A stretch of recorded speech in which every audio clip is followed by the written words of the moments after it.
Jessie had a wife to mourn all her life, the cheering he was brave. 'Twas a dirty little coward that shot Mr. Howard, and they laid Jesse James in his grave. 'Twas a Saturday. Jethro and me's awfully worried about Granny. What's she doing? Nothing. Just sitting in the kitchen, rocking and staring at the wall. She won't talk to nobody, nor say howdy, or... Yeah, I noticed Granny kind of drooping this morning. I reckon she misses Pearl. But them two was always scrapping. I reckon that's what she misses. You know, Granny's a lot like that band of yours, Ellie. She loves to scrap. That's the truth. Used to pleasure her considerable to throw Aunt Pearl out of her kitchen. Yeah, Granny don't want no one cooking in there except her. Jethro, I think you just come up with an idea. I did? What was it? Ellie will go out there and act like she's going to fix up a mess of victuals. That'll get Granny's hackles up. You take care of her for me, Jethro. Now, Ellie Mae, I know it's against your nature, and I know how much you love your Granny. But for her own sake, I want you to try to be real spiteful. Try to get her riled up. Do it, Paul. Hey, Uncle Jed, can I go too? After all, it was my idea.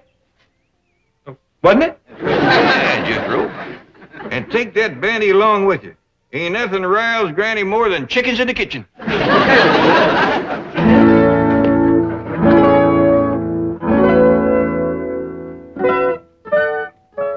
Wait, I'm gonna cook up a mess of victuals. That's what I'm gonna do.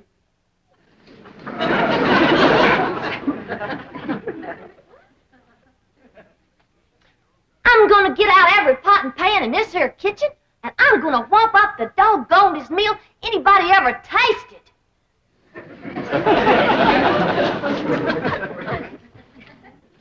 Hi, Allie. What you fixing on doing? I'm gonna cook up some victuals. Granny don't allow nobody to cook victuals in her kitchen. I don't care what Granny don't allow. I'm gonna cook up some victuals anyhow. I'll help you. Here now, what are you young'uns up to? Well, we's gonna cook us some victuals. Why, you know Granny don't allow that in her kitchen. We don't care what Granny don't allow. We's gonna cook us some victuals anyhow. Jethro, is that a chicken you're holding? Yes, sir. Well, you better get shed of it right away. No, I mean outside. Ain't nothing riles Granny more than chickens in her kitchen.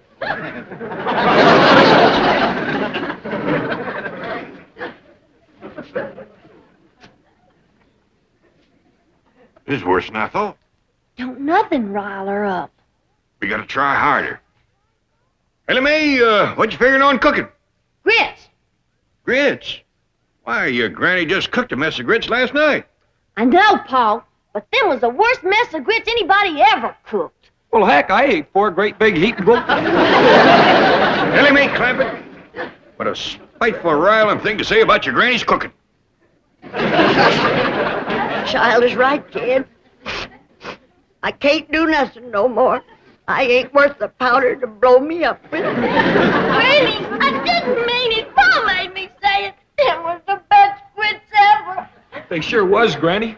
Like I was gonna tell you. I ate 4 great big bowls. But Uncle Jed, he wouldn't let me tell you. And he made me throw that chicken on you, too. I don't blame Jed for wanting to get rid of me. I'm just a useless old woman.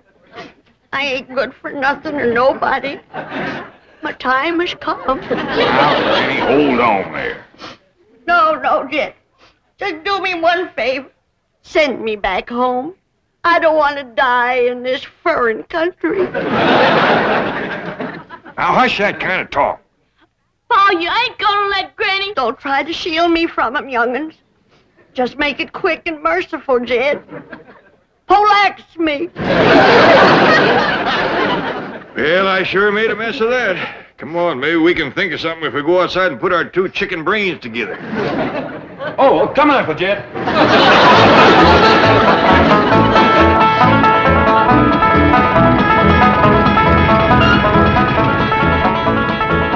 You wait here, I'll go and see Mr. Drysdale. I asked Miss Jane to come to supper, too. Mr. Drysdale, look who's here. I don't want to be no bother. Well, it's always a pleasure to see you, Mr. Clafford. Sit down, sit down. Thank you. Well, now, what can I do for you? Well, I got a little problem. Your problems are my problems. What's troubling my favorite depositor? Well, who?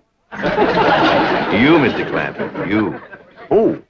Well, you see, it's Granny.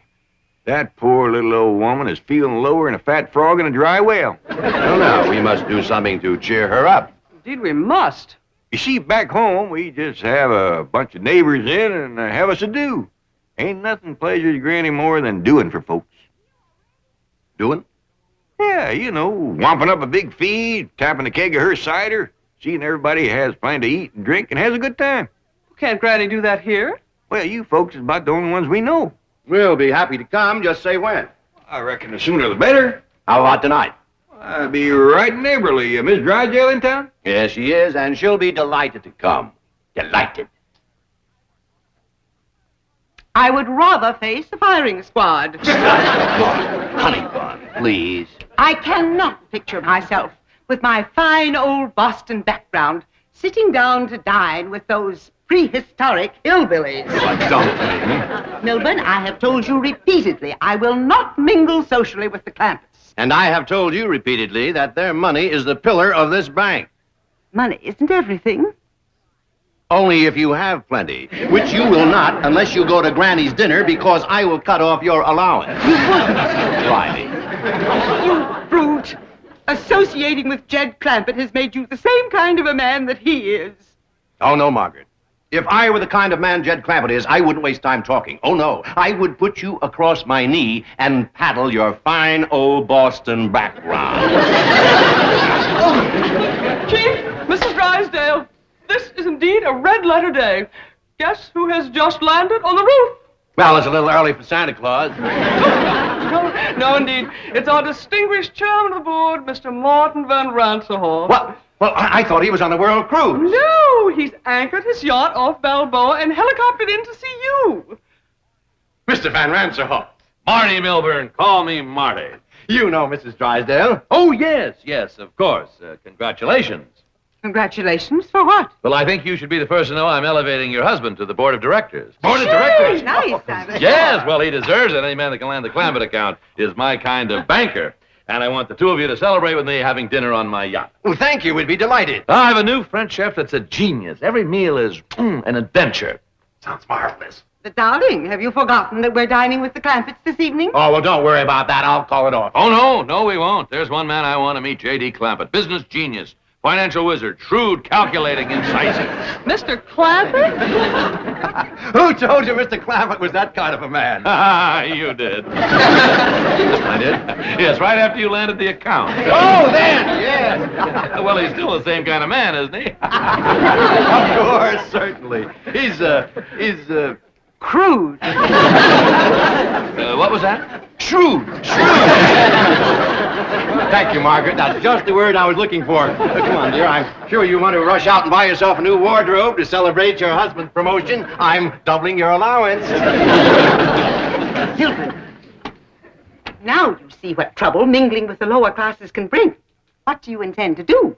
Just what any decent, sensible man would do who has lied his way into trouble. I'm going to lie my way out.